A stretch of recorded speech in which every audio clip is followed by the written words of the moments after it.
We are a select bunch, I think, today. Something to do with the year, the weather, everything. Absolutely, absolutely. Yes, thank you. Okay, so welcome to today's member forum meeting. I have to inform you that the Mayor has tendered his apologies for the meeting due to illness, and Councillor Craig Cheney will be deputising on this occasion. Welcome, Craig. Thank you. Before we start, I'd like to inform members that there is a drop-in briefing session on the Bristol Zoo Gardens application, and it's being held in the Tbilisi room.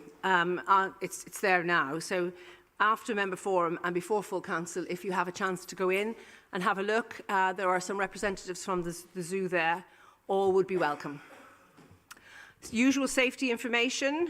We know the emergency evacuation procedures, exit the building and congregate near the cathedral. Full details of questions submitted to Member Forum and the Mayor's written replies were published on the Council's website. Groups have submitted their questions in priority order and are presented rotating around the party groups. Each councillor is allowed to ask a maximum of 2 questions about one topic or 2 separate questions about 2 different topics. Councillors have a maximum of 2 supplementary questions. So therefore, if a councillor asks 1 question, they have 1 supplementary, and if a councillor asks 2 questions, they can ask 1 supplementary question per question asked. Thank you. So the first question we have today is from Councillor Pearce, who I see is here in front of me, and its first question is on railway stations. Thank you, Lord Mayor. I'd like to say I'm really pleased with this answer, not least because I commissioned the first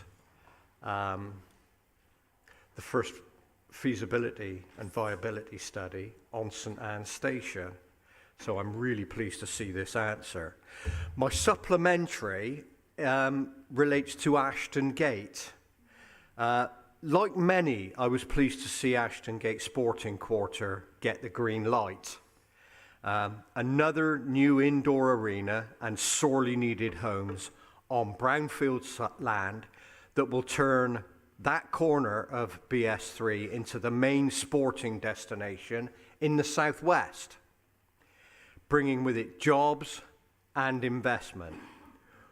While it'll be some time off being built out, is a new Ashton Gate Stadium and station a priority for the council and for WECA? So first, 2 things. Firstly, I have to apologise. Obviously, Marvin's absence was unplanned, so I've done a frantic amount of prep for this meeting this morning. So everyone, please pardon me if I don't know the answer to your question.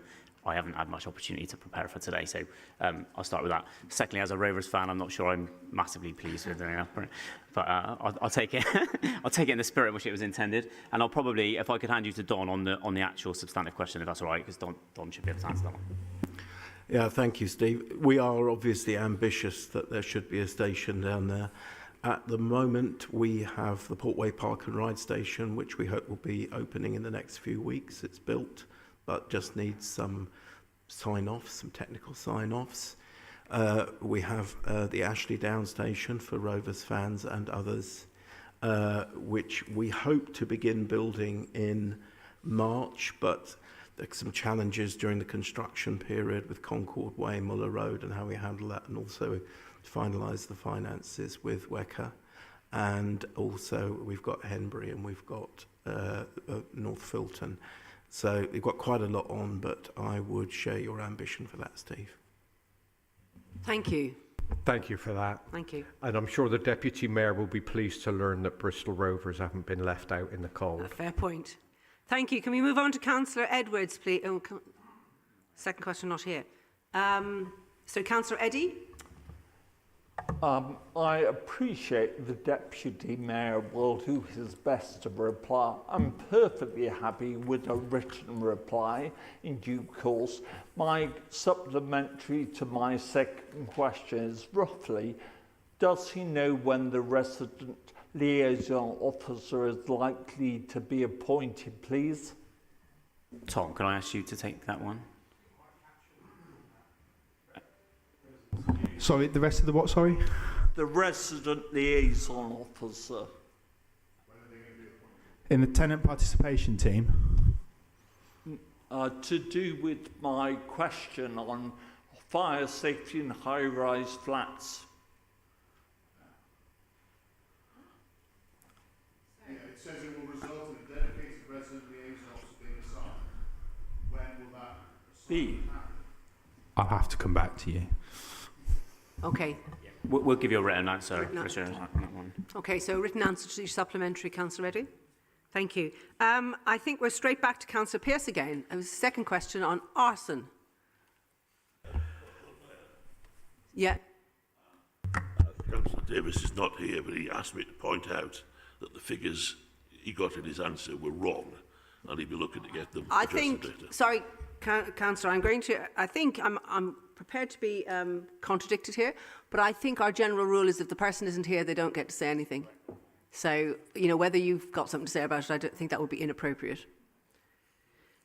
So, moving on then, as I said, back to Councillor Pearce, arson. Thank you, Lord Mayor. I do indeed. We are, as a council, rightly very pleased when tenants complain about antisocial behaviour. Very often that doesn't go so far as arson.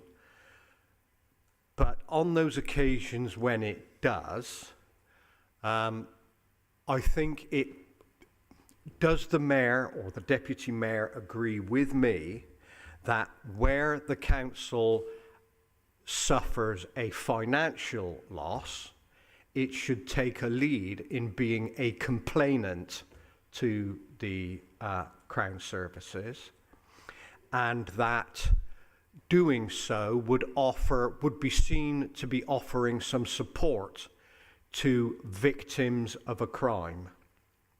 Should we not, in fact, take a lead on that?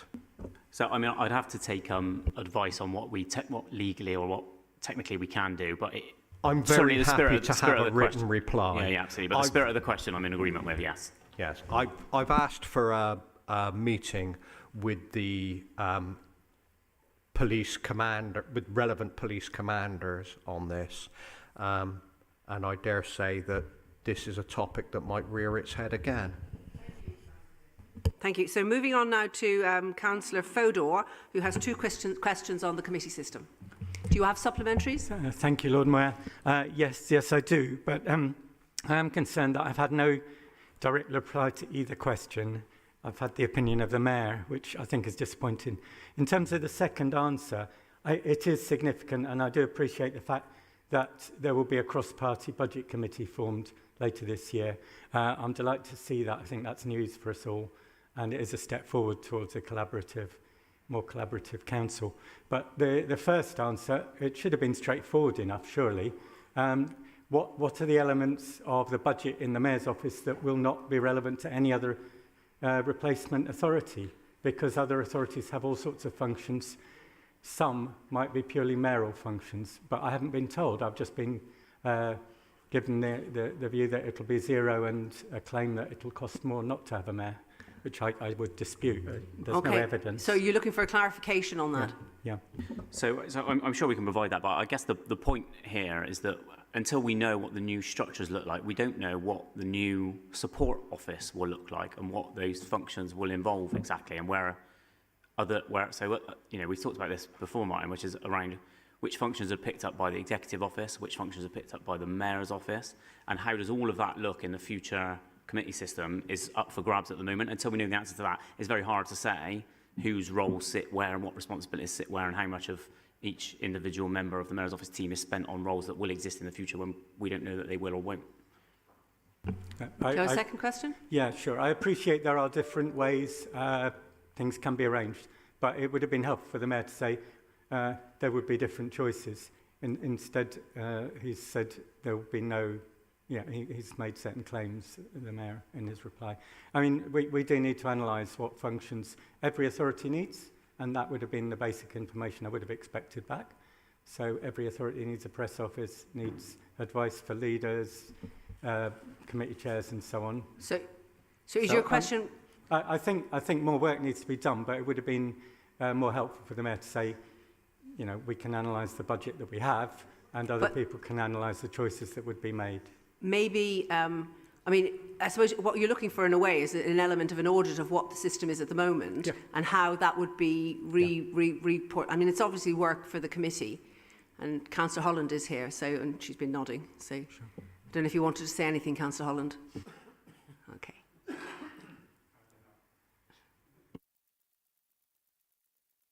Moving on to Councillor Hucker, please. You've got questions on the Bristol Beacon, Lise? Yes, thank you, Lord Mayor. Yes, I'd like clarification on the answer that was given to my second question, please. This concerns the lease. I understand that it's a 40-year lease with 28 years left to run, and so I'd like to know whether the council are looking to scrap that lease once the venue reopens and renegotiate or negotiate a new lease with better terms, and if so, whether or not there's an exit clause in the existing lease that will allow for that. Thank you. Councillor Hucker, I think I'm going to have to say that I just want to, as a point of information, that Councillor Cheney is here today answering these questions, and he is also a council-appointed trustee of the Bristol Beacon, so there might be some conflict there. I think it probably would be best to... so essentially, your supplementary question was, is there an exit agreement or a clause in there or a break or something in it? Is that a supplementary that's not answered in the question? That wasn't answered in the question. So that's essentially the supplementary. So basically, I'd like to know if the council will look to get out of the existing lease and negotiate another lease. We'll get you a written answer to that. Thank you. Thank you. Councillor Hopkins, you've got two questions about Mike Alden. Alden. The club, yeah. Pity the Mayor's not here, but we'll do our best. Do you have supplementaries? The first question, supplementary, is we've asked questions as to why, when the council couldn't do the repairs to make the changing rooms usable, and then said that they wanted to hand them over, we've had well over 2 years now where these have been unusable, despite the fact that we've got a club who are ready, willing and able to take over the facility and do all the repairs themselves at no cost to the council. Do you think that, as the Mayor has done, that's cause for congratulation to the Mayor, or not? I think, so the concept of sports asset transfers is something that we brought as a concept to the council, so we're quite proud of that as an idea, and one that is working and is, of course, is happening across the city right now and not limited to this one instance. In this case, it's not been as speedy as I guess it can be. That said, we have suffered through a pandemic, and of course I've had to deal with a number of staffing issues around it. So we're progressing it. We have plans in the budget next year for it, but we are in a position of playing catch up effectively. Whatever. Do you have a second supplementary, Gary? Second one, please. Yes. Whatever has happened in the past where there's been a failure to deliver, can we now have a position where, given the circumstances, that a meeting can be convened with all the interested parties within the next 2 to 3 weeks to get this sorted out? Because it's a ludicrous situation that the changing rooms can't be used and the pitches, therefore, aren't used properly. So can we get an assurance that we'll get all the parties together in a room so that we can get this sorted, please? Yeah, I'm sure we can, Gary. I'd have to go away and check officer availability, obviously, but there's no reason why that can't be done. As I did mention, though, it is only one of multiple sports asset transfers that are happening across the city, of which the team are obviously working flat out to deliver at the best Thank of you, times. Councillor Hopkins. Moving on now to Councillor Bennett, please. Question about welcoming spaces. Do you have a supplementary?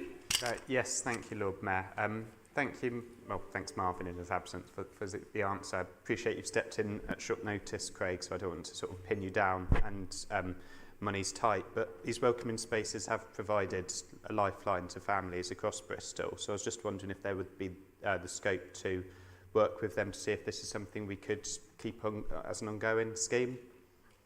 Yes, I mean, the first thing we're doing is obviously, audit's the wrong word, a survey, I suppose, to understand how, really how successful they've been and in which areas have they been most successful and so on. Once we have that information, then that will inform any kind of forward plans for the concept. So yes, they've been successful, we believe, but it'll be good to get the data to really back up what we do next. Thank you. I might give a shout out to the welcoming space in Clifton, where the library is showing Lawrence of Arabia tomorrow afternoon, free for all the residents with tea and coffee. It's very successful. It's a long afternoon. Escapism. Yeah. Okay, so moving on to Councillor Wilcox isn't here. Councillor Weston. Thank you very much, my Lord Mayor. Supplementary, if I may, to the first question. It seems strange that if I may say, that the Clean Air Zone came in last year and we're not going to have any kind of data analysis until next year. Can I ask clarification? Is there really no midpoint review where we can start to see where some of these emissions are actually deflecting? Yeah, I mean, I'll defer to Don with much greater knowledge on this than me probably, but I mean, technically we need to provide a kind of annual summary so we can see how it's the outcome over a full span of a year, rather than in the peaks and troughs that you might see, depending on month, depending on weather, depending on all the little things that get ironed or smoothed out over a year. The data is available though on the Clean Air dashboard, I believe. Don, correct me if I'm wrong. Yeah, that's correct, Craig. The data, the live data, is available and has been for a number of years on the council's dashboard, so someone can consult that, do their own calculations if they want. But the problem obviously is that it changes according to the weather conditions over the year, and so there's a limited amount that can be gathered from looking at the first 6 months of the year as opposed to the overall year. Okay. But people can do their own comparisons if they want. Okay, thank you very much. Second supplementary, if I may, or supplementary question 2, rather. Of the 3 additional monitors that have come in, if that shows displacement has happened, does the council have any contingency plans with how it will deal with that sudden runoff or overflow, should we say, spillage? I definitely will have to defer to Don for that one, I'm afraid. Well, when it happens, we'll have to discuss it. We would have to do it in negotiation with the government, obviously, because they are the origin of this clean air zone. So everything we do will have to be in discussion with the Joint Air Quality Unit. Thank you. Back now to Councillor Bennett. Another question on the Bristol Beacon. No supplementary questions. Thank you, Lord Mayor. Thank you. Councillor Parsons, you've got questions on Stapleton Road and St Mark's Road. 2 questions, 2 supplementaries available to you. Thank you, Lord Mayor, and I'd like to thank the Mayor for his answers as well. My supplementary is about the COVID hospitality street space schemes, which were discontinued earlier this year. They have an impact on the businesses on St Mark's Road, and I know that previously Councillor Bennett was going to convene a working group to look at ways that we could continue these successful uses of outdoor space, and I wonder if we could have an update on that. Thank you. Well, I don't know, Marley, if you want to give an update on that, whether I should hand over to Don. This is the Tables and Chairs Working Group, I think it was Yes. referred to in this forum. Happy to, if you want. Well, we've started work on that, but it's going to take a little bit of time before we come up with the policy. That will policy will only relate to removable furniture. That's on streets or pavements, so furniture you can sort of take away. So that wouldn't apply in cases like the Garden of Easton when there's more permanent structures in place. It's only in limited circumstances. I'll defer to Don as well. Thanks. Yes, under the coronavirus legislation, we were allowed to use the street with a temporary TRO. That was revoked, which is unfortunate, really, because we felt it was successful. Now we would have to go with a full TRO, as we have done in Princess Victoria Street, Cotton Road, etc., Cotton Hill, etc., etc.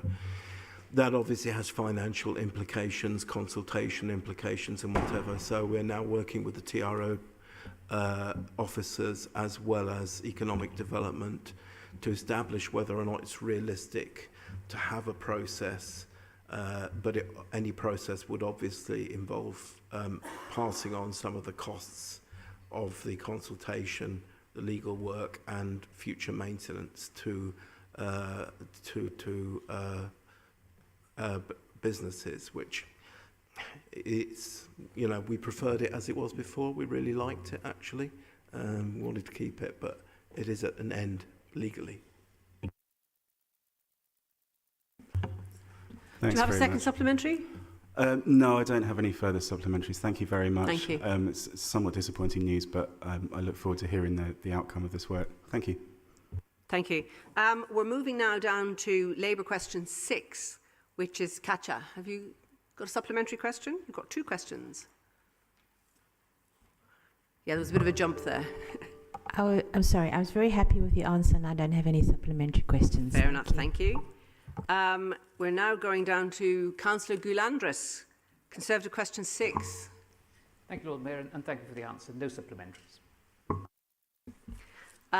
Conservative question 7, Councillor Smith. Yeah, thank you very much. And I appreciate this might be for Councillor Renard, but I understand this is a difficult and a sensitive issue. What I'm trying to get at with these questions is, where do you see the balance lying between the needs and the wants of residents and the preferences of residents, and ultimately the requirement to maintain standards and also value for money for the council? It's very much a live issue for us, and not just on the issue of fire safety either, of what that balance is, and because our powers sometimes are quite limited, but as the original response says, we've got some additional powers come in.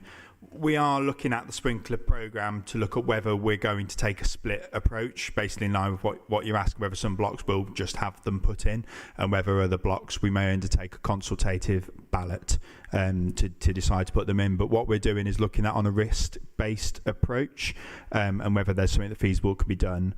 Either way, the funding for the sprinkler programme will be fully costed for within the 5-year HIP for all blocks, irrespective of what approach we take, and whether, you know, if down the line a block decided to ballot and decide they don't want them and then we don't do them, the money's all contained for. So we're not going to make any attempt to try and get out of the sprinkler programme and funding it fully. Hope that answers your question. Do you have a second supplementary? Yeah, just following up from that. Again, it's a difficult one, but if the alternative to sprinklers or some other investment is to continue the sort of waking watch fire picket thing that we've got at the moment, do residents get the option to ballot and decide, actually, no, we don't want the sprinklers, which then means, okay, you save the capital of putting the sprinklers in, but then it keeps that revenue cost going potentially forever of having the human solution of the waking watch? So the thing that's probably just worth me pointing out is Butler House, which is the one block that does have sprinklers, has a waking watch in it, because the sprinklers haven't negated the need for the waking watch. One of 2 things is that are the main things, and I'm simplifying slightly, that will eliminate the need for a waking watch. Communal fire alarms going in, which is the plan for many blocks as outlined in our cabinet paper, or the cladding coming off the block. Those are the 2 main things that are going to, which might well answer the next question in part, because obviously we want the waking watch in there for the period it's necessary for, but obviously it's a very high cost, and we therefore don't want to have it in for longer than is necessary. But obviously we consult with the fire service in terms of when a waking watch can be taken out. So sprinklers won't necessarily make the difference in whether a waking watch is there or not, if that makes sense. Yeah, thank you very much. Thank you, Councillor. So Conservative question 8, which is Councillor Gollop. Waking watch provision. Thank you, Lord Mayor. I had the benefit of a briefing with the Finance Working Group last night from housing and finance officers, so I know a bit more than I did when I put in these questions.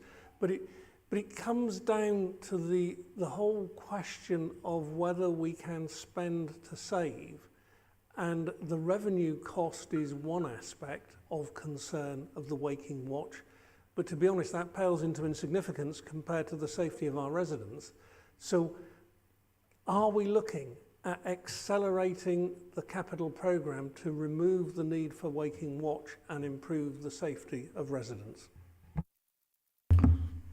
Yes, we already have, because the cabinet paper that we took in December outlined a lot of that. 'Cause the point of the communal fire alarms going in was that will negate the need for the waking watch, and so that's what we've looked at. Some blocks, though, will have the EPS cladding removed quicker, so we are looking at a cost-benefit analysis in that regard. Obviously, the priority is our residents and their safety, but we are obviously considering the finance in among what is an additional £75 million on top of the 25 million that was already earmarked for fire safety that we've had to find provision for largely over the next 5 years, some of it in the 5 to 10 period. But Eccleston House and Phoenix House have already had the EPS cladding removed, so the waking watch has been removed in consultation with the fire service, and the next block we expect that to be the case for is Gilton House. So further supplementary, my Lord Mayor, that whilst the waking watch is better than there not being a waking watch, it is dependent on the human capabilities of those who are in the waking watch, and the scope for error is still there. So can you assure us that every action will be taken to make waking watch unnecessary as quickly as possible and not leaving it in place for up to 5 years? We are taking every step possible to implement fire safety measures, which has been quite a task to contain that with what was a well-balanced 30-year business plan, and that extensive work was done on last year. And so in next week, Cabinet's papers will be published setting out the HIP, and within that will be the detail on what we're doing around fire safety, around sprinklers, around the communal fire alarms, which we've already touched on. What we will do is make sure that what we do is in consultation with the fire service, because that is the first and foremost most important thing, to make sure that we're following the advice we're being given by the fire service, who are obviously the experts when it comes to fire safety. And when we'll also make sure that we're considering the costs and how we can best meet those costs and manage those costs and do the offsetting. But it's been a huge piece of work that officers have been working very hard on, and I know are constantly considering and looking at. It's on my cabinet member briefing as a weekly item at the moment, fire safety. So thank you. That finishes all the questions that we have people here who wanted to actually speak to and ask supplementaries about. So we're going to move on to statements. We have a statement from Councillor Hume, who's here, on refugees. Is Councillor Hume here? No, sorry. Okay, no. Then, and I saw Councillor Brown, but he's not here now at the moment. So I don't think there's anybody here who wants to speak to their statements. So this concludes the statements and the meeting, and we will return here at 2 o'clock for our full council meeting. Thank you all very much for attending.